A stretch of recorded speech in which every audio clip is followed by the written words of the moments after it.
ICC men's टी20 world cup 2026 के super 8 में आज वो नजारा देखने को मिला जिसने दुनिया को याद दिला दिया कि आखिर क्यों वेस्ट इंडीज क्रिकेट टीम को कभी काली आंधी कहा जाता था।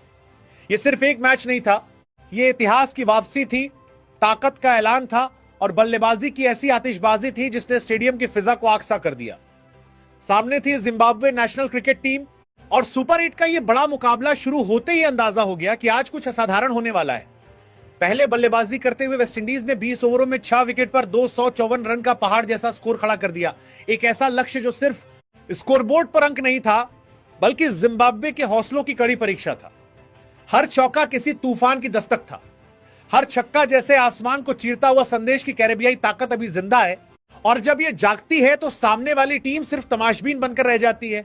जिम्बाब्वे के कप्तान सिकंदर राजा ने टॉस जीतकर पहले फील्डिंग का फैसला किया, लेकिन यह निर्णय मैच का सबसे बड़ा टर्निंग पॉइंट साबित हुआ और शायद सबसे बड़ी भूल भी। पिच सपाट थी, आउटफील्ड तेज और कैरेबियाई बल्लेबाजों के इरादे उससे भी तेज।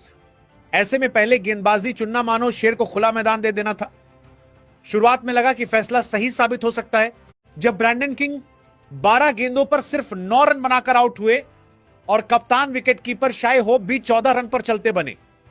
जिम्बाब्वे ने शुरुआती झटके देकर उम्मीद जगाई, लेकिन असली कहानी तो इसके बाद शुरू हुई जब मैदान पर उतरे शिमरॉन हेटमायर।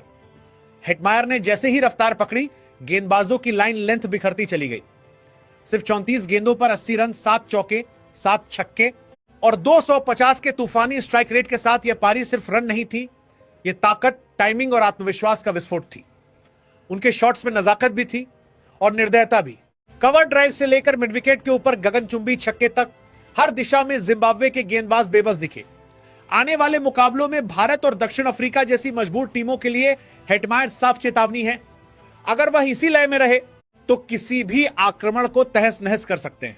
हेटमायर का साथ बखूबी निभाया रोमन पावेल ने, जिन्होंने 35 गेंदों पर 59 रन ठोके, 4 चौके और 4 छक्कों के साथ। उनकी बल्लेबाजी में ठहराव और ताकत का अनोखा संगम था। जब भी जिम्बाब्वे वापसी की सोचता, पावेल का एक बड़ा शॉट सारी उम्मीदों को तोड़ देता। फिर आए शेरफेन रदरफोर्ड, जिन्होंने 13 गेंदों पर 31 रन बनाकर आखिरी ओवरों को आतिशबाजी में बदल दिया। 3 चौके, 2 छक्के और हर गेंद पर आक्रामक इरादा। जेसन होल्डर ने 4 गेंदों पर 13 रन ठोककर फिनिशिंग को यादगार बना दिया, 2 लंबे छक्कों के साथ, जबकि मैथ्यू फोर्डे नाबाद लौटे। यह सामूहिक प्रदर्शन था। हर बल्लेबाज ने आकर हमला बोला और जिम्बाब्वे के गेंदबाजों को सांस लेने तक का मौका नहीं दिया। गेंदबाजी में रिचर्ड निगरावा ने 4 ओवर में 47 रन देकर 2 विकेट लिए। ब्लेसिंग मुजराबानी ने 42 रन देकर 2 सफलताएं हासिल की। शुरुआत में दोनों ने अनुशासन दिखाया, लेकिन हेटमायर के आते ही रफ्तार टूट गई। रायन बॉल और अन्य गेंदबाज भी रन रोकने में नाकाम रहे। कप्तान रजा खुद 3 ओवर में 52 रन लूटा बैठे और पार्ट टाइम विकल्पों की भी जमकर पिटाई हुई। जब 254 रनों का पहाड़ सामने खड़ा हो तो हर गेंद सिर्फ गेंद नहीं रहती, वो दबाव का बोझ बन जाती है।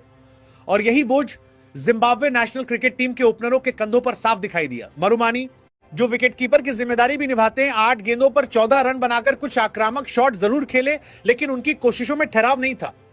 हर बड़ा शॉट मानो जल्दबाजी में खेला गया जवाब था उस तूफान का, जो पहले ही मैच पर छा चुका था। दूसरी ओर बेनेट 5 गेंदों पर 5 रन बनाकर पवेलियन लौट गए।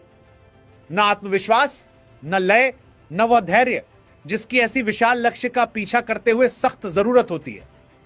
शुरुआत ही डगमगा गई और यहीं से जिम्बाब्वे की उम्मीदों की दीवार में दरार पड़नी शुरू हो गई। इसके बाद मेयर्स ने 15 गेंदों पर 28 रन बनाकर कुछ पल के लिए मुकाबले में जान डालने की कोशिश की। 3 चौके, 2 छक्के और इरादे में आक्रामकता, लेकिन यह चमक भी क्षणिक रही। जैसे ही उन्होंने रफ्तार पकड़ी, कैरेबियाई गेंदबाजों ने उनकी पारी पर विराम लगा दिया। रयान बर्ट 3 गेंदों पर बिना खाता खोले लौटे और टॉप ऑर्डर की यह लड़खड़ाहट साफ बता रही थी कि लक्ष्य सिर्फ बड़ा नहीं, लगभग असंभव बन चुका है। इन सभी बल्लेबाजों के सामने वेस्टइंडीज क्रिकेट टीम के गेंदबाज किसी शिकारी की तरह सटीक और निर्मम दिखे। अकेल हुसैन ने अपनी चतुराई भरी स्पिन से 3 ओवर में सिर्फ 21 रन देकर 2 अहम विकेट झटके। उनकी फ्लाइट, उनकी गति में बदलाव और लाइन लेंथ इतनी सटीक थी कि बल्लेबाज आगे बढ़कर खेलने की हिम्मत ही नहीं जुटा पाए।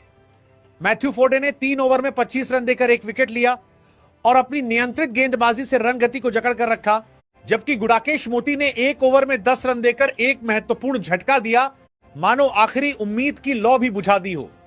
इन गेंदबाजों की सटीक रणनीति और आक्रामक इरादे के सामने जिम्बाब्वे के बल्लेबाज घुटनों पर दिखाई दिए। न लय मिल पाई, न साझेदारी बन सकी और एक एक कर विकेट गिरते गए।